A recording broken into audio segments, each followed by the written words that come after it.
જ્યારે પણ સત્સંગથી વંચિત રહીએ છીએ ત્યારે મનની અંદર કંઈક ઉદાસીનતા, કંઈક ગમગીનીનો અનુભવ થતો હોય છે. આ છે સત્સંગનું સાચું વ્યસન. સત્સંગ વગર મન માને નહીં, મનમાં શાંતિ ન આવે. જ્યારે પણ સત્સંગ ગુમાવવો પડે ત્યારે એમ થાય કે આજે કંઈક ખોવાઈ ગયું, કશુંક ગુમાવ્યું છે. સત્સંગ માટે આટલી તાલાવેલી હંમેશને માટે હૃદયમાં, મનમાં સ્થિર થવી જ જોઈએ. મને વેણ તમારા બહુ સાલે, સત્સંગ વિના અમારે નહીં સાલે. સતગુરુ મહારાજ જો સત્સંગના આ વેણ સિવાય મને ચાલે નહીં એવો ભાવ બતાવ્યો તો એના માટેનો એ ભાવ ગુરુ ભક્તિનો ભાવ છે. ગુરુ મહારાજ ની સન્મુખ આપણે હઈએ, આપણી સન્મુખ ગુરુ મહારાજ બિરાજેલા હોય અને છતાંય નુગરાની માફક સત્સંગ વગર ભટકીએ એ આપણું પોતાનું પાપ ગણાય. અહીંયા ગુરુ મહારાજે સત્સંગ માટે ઘણું બધું આપ્યું છે. ગુરુ મહારાજની સત્સંગની એક સરવાણી જુદી છે કે જ્યાં આગાડી માત્ર આત્માનંદનો જ પ્રવાહ વયા કરે છે, માત્ર આત્માનો આનંદ, ત્યાં બીજું નહીં મળે. જેમ ચોખ્ખા ઘીના ટાંકા ભરેલા હોય તેમાં બીજું જોવા ન મળે, એમ ગુરુ મહારાજના શ્રીમુખનો સત્સંગ એ 100% સોના જેવો સત્સંગ છે. એમાં માત્ર આત્મદર્શન, જે આખા જીવનનું તત્વ, સૃષ્ટિનું સર્વસ્વ જેમાં રહેલું છે એ સત્સંગ રૂપે આપણને આપી રહ્યા છે. લક્ષ્મણદાસજી મહારાજ તો નિમિત્ત બન્યા છે. ગુરુ મહારાજે એમને તો ઘણું બધું આપ્યું. અને લક્ષ્મણદાસજી મહારાજના માધ્યમથી આપણને આ સત્સંગ મળ્યો ગુરુબાવલીનો. જેમ ભગવાન કૃષ્ણના શ્રીમુખનો ઉપદેશ ગીતા પણ માધ્યમ બન્યા છે અર્જુન. અર્જુનજીના નિમિત્તથી આપણને ગીતાનું જ્ઞાન સમગ્ર માનવ કલ્યાણ માટે પ્રાપ્ત છે. એમ ગુરુ મહારાજ પાસેથી આત્મબોધનું જ્ઞાન લક્ષ્મણદાસજી મહારાજના માધ્યમથી આપણને મળ્યું. લક્ષ્મણદાસજી મહારાજ ન હોત તો ભગવાન આ બોધ કોને આપત? અને એ બોધ જો ભગવાને લક્ષ્મણદાસજી મહારાજને ન આપ્યો હોત તો આપણી પાસે ક્યાંથી આવવાનો? એટલે આપણું પરમ સૌભાગ્ય છે. લક્ષ્મણદાસજી મહારાજ એ આપણા સૌના પ્રતિનિધિ છે. ગુરુ મહારાજના સાનિધ્યમાં આપણા સૌના પ્રતિનિધિ બનીને એમણે જે કંઈ ગુરુ મહારાજ પાસેથી મળ્યું અને મેળવ્યું એને આ ગુરુબાવનીના બોધ સ્વરૂપે, અનુભૂતિના સ્વરૂપે આપણને પીરસ્યો છે. જેમાં આપણી પોતાની સ્થિતિ, આપણી પોતાની દ્રષ્ટિ, આપણું પોતાનું સ્વરૂપ, એ સ્વરૂપ આપણું ક્યાં છે, શું છે? કસ્ત્વમ કોહમ કુતયાયાતઃ, હું કોણ, ક્યાંથી આવ્યો? આવા અનેક પ્રશ્નો આપણા આચાર્ય મહાપુરુષોએ કરેલા છે. હું કોણ, કોહમ, તો એ હું કોણ એટલે ભૌતિક જગતના આ સંસારના સંબંધોમાં આમ મનમાંથી સૌથી પહેલો જ શબ્દ નીકળી છે કે હું છું આ નામનો, આ શરીરથી છું, એ પણ એ ભૌતિકતા છે. પરિચય ભૌતિકતાનો, આ શરીરનો, એ સાચો પરિચય નથી. આપણા પોતાનો સાચો પરિચય આપણો આત્મા છે, જે શાશ્વત છે, જે અવ્યય છે, અવ્યક્ત છે છતાંય શાશ્વત છે અને અવ્યય છે, ખૂટતો નથી.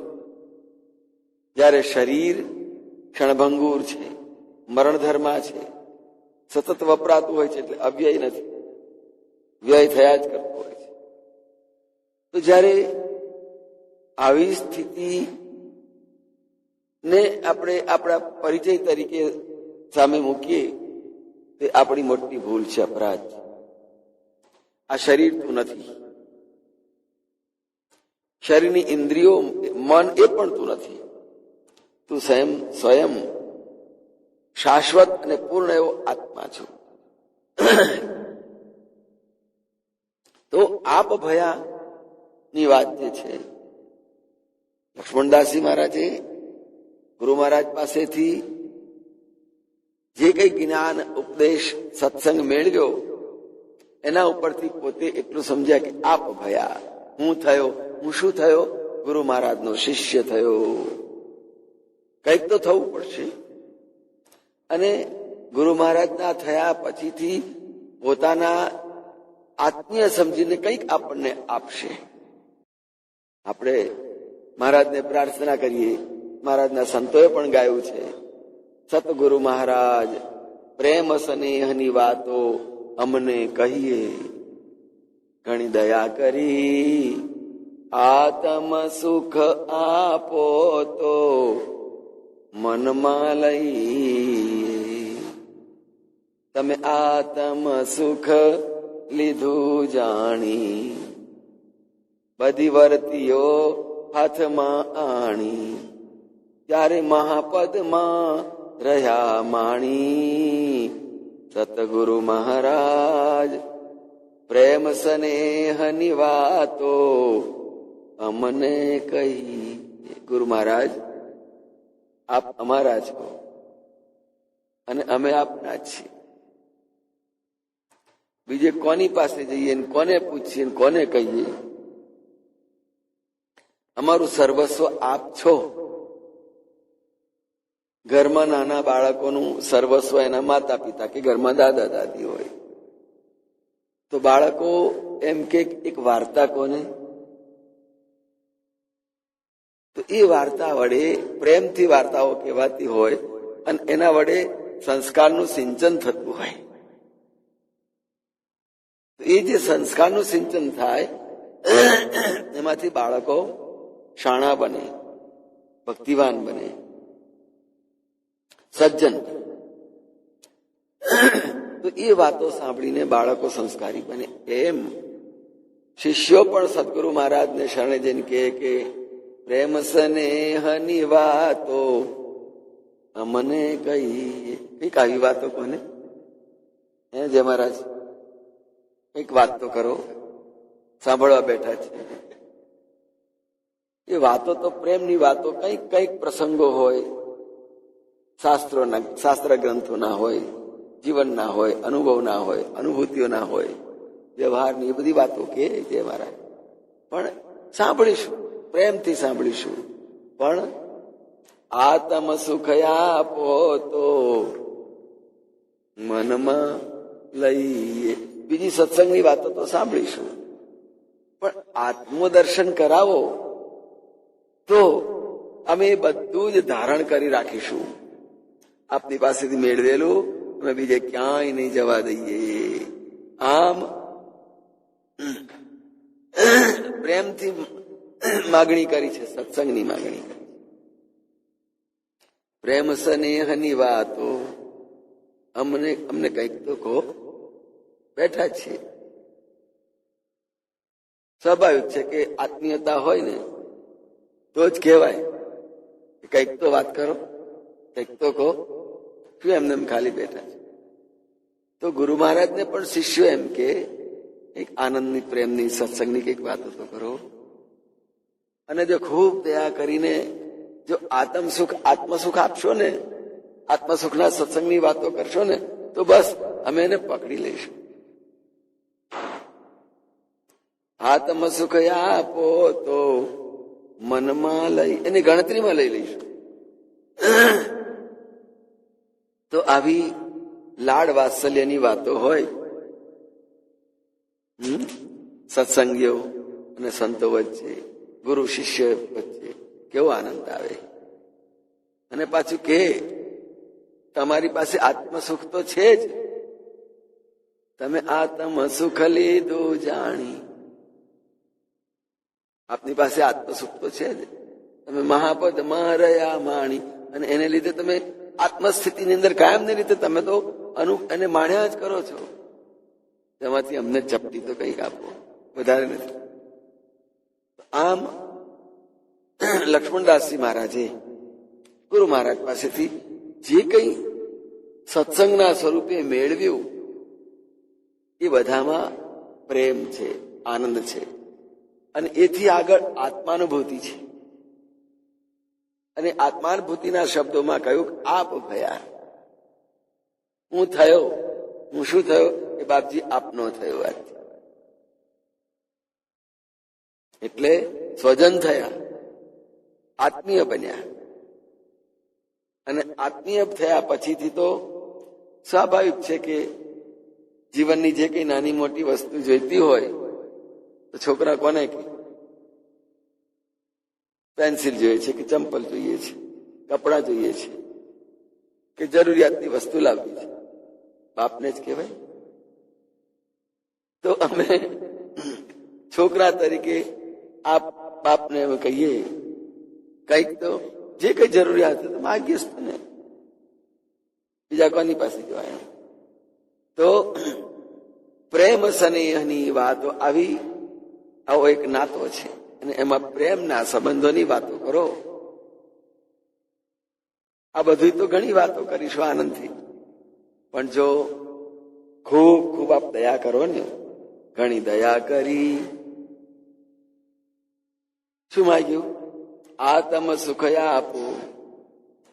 હવે બીજું બધું મૂકી દઈ અને આત્મ સુખ આપશો તો અમે એને અમારા હૈયામાં ધારણ કરીશું, એને મનમાં સાચવી રાખીશું. આપ ભયા. આમ એક પરિચયથી, એક સ્નેહથી, એક વાત્સલ્યથી સ્વજન બન્યા, અને વાત્સલ્યથી આત્મીય બન્યા.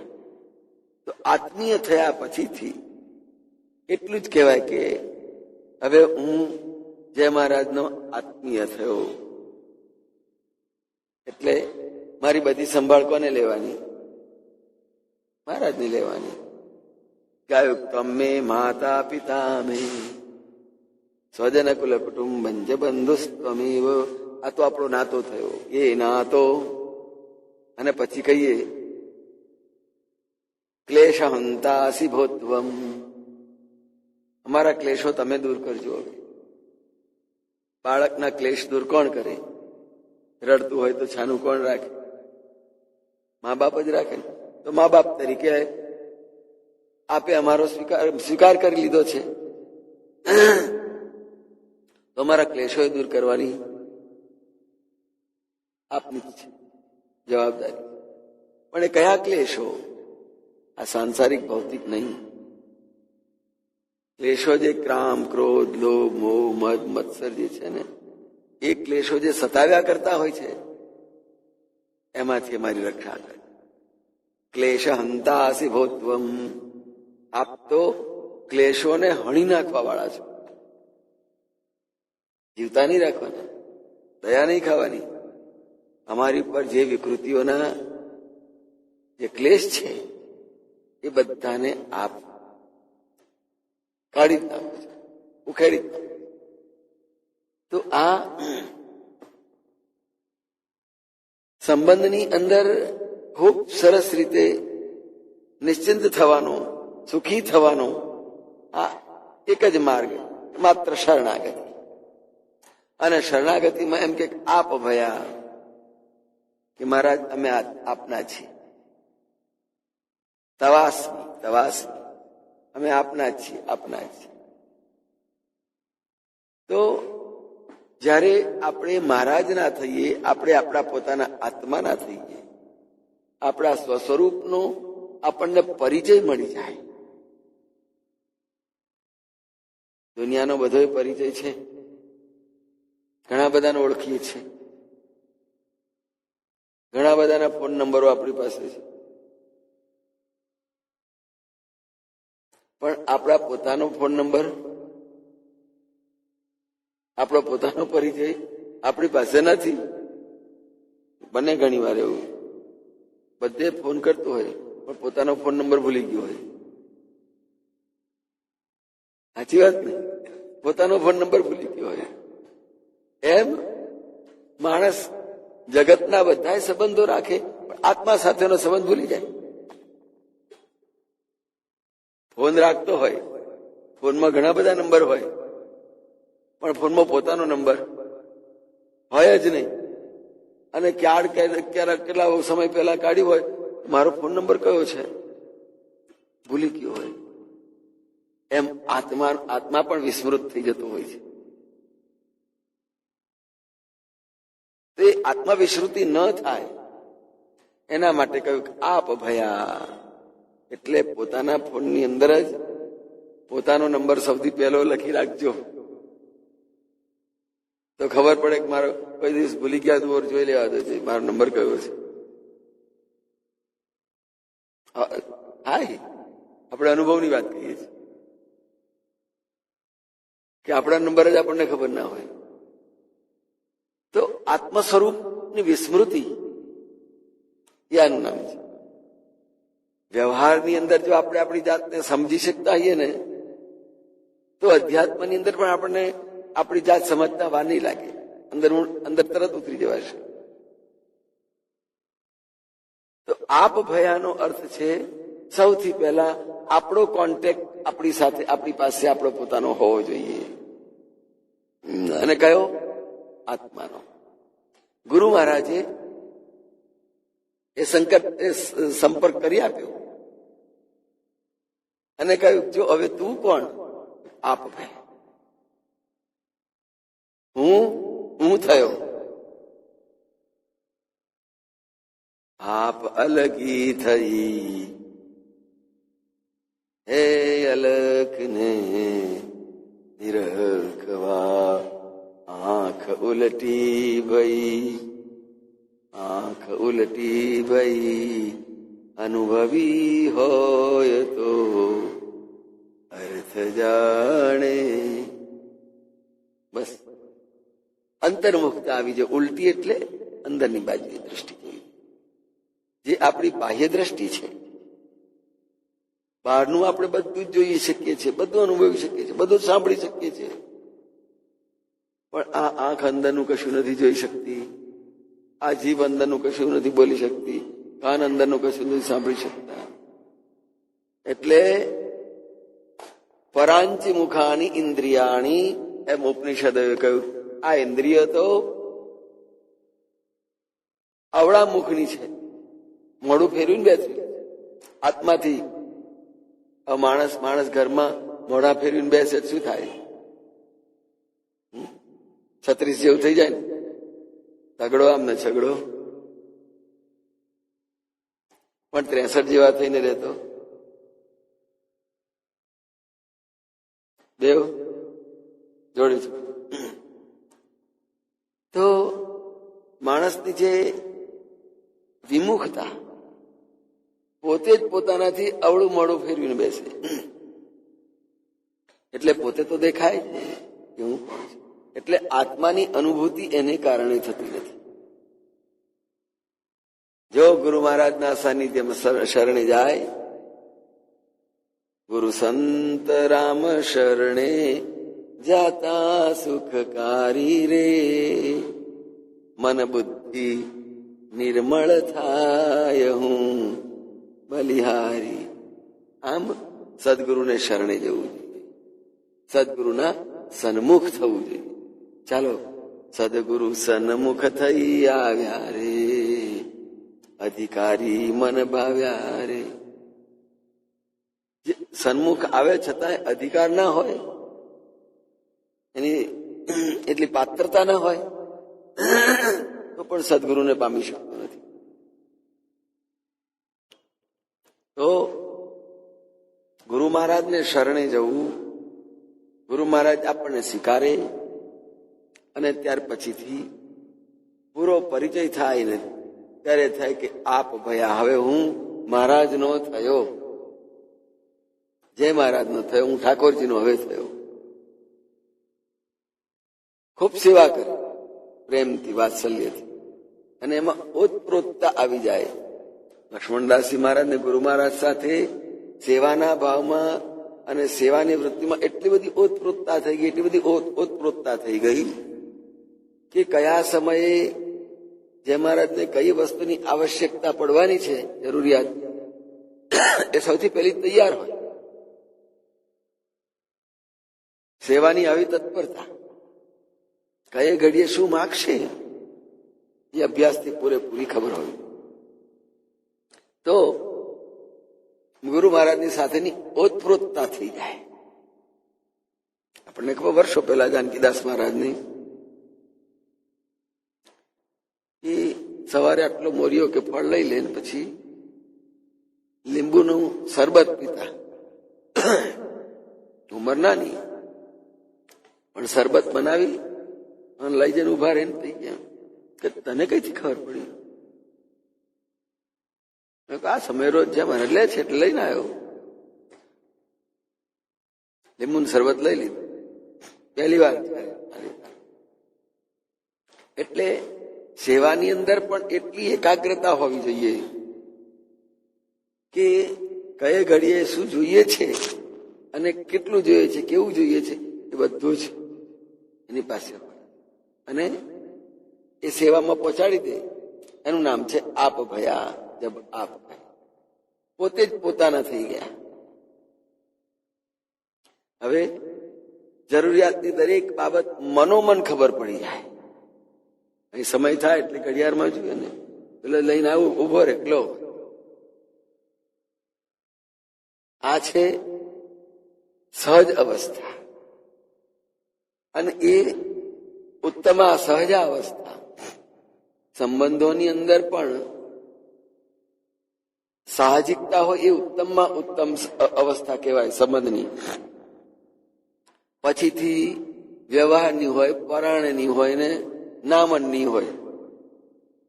કરવા ખાતર કરતા હોઈએ અને ટાઈમ થયો છે, હમણાં આવશે, ખાવાનું તૈયાર કરીને મૂકો, લો ખાઓ, એવું નહીં. એની પાછળ પૂર્ણ ભાવ રહેવો જોઈએ અને ઓતપ્રોતતા એવી થાય કે રાહ જોવાતી હોય અને પેલા આવે એટલે તરત જ બન્યું તૈયાર, હા ચાલો આવી જાઓ. આપ ભયા જબ, એનું નામ છે ઓતપ્રોતતા. જે સંબંધોમાં ઓતપ્રોતતા હોય એ સંબંધો મીઠા લાગે અને એની અંદર સુખ શાંતિ ને આનંદ હોય. ગુરુ શિષ્યના સંબંધો આવા વાત્સલ્યપૂર્ણ હોય અને વાત્સલ્યપૂર્ણતાની અંદર પણ સેવાની અંદર એવી સાહજિકતા અને સ્વૈચ્છિકતા કે પોતે સમજી જાય, સામે પણ સમજી જાય કે આ વસ્તુની જરૂર છે, ત્યાં પહોંચી જાય. આપ ભયા. આમ શિષ્યત્વ આ રીતે પ્રાપ્ત કરવું પડે અને પ્રાપ્ત કરેલા શિષ્યત્વની અંદર થાય જેમ લક્ષ્મણદાસજી મહારાજે અનુભૂતિ કહી, આપ ભયા જબ આપ કહે. જય મહારાજ.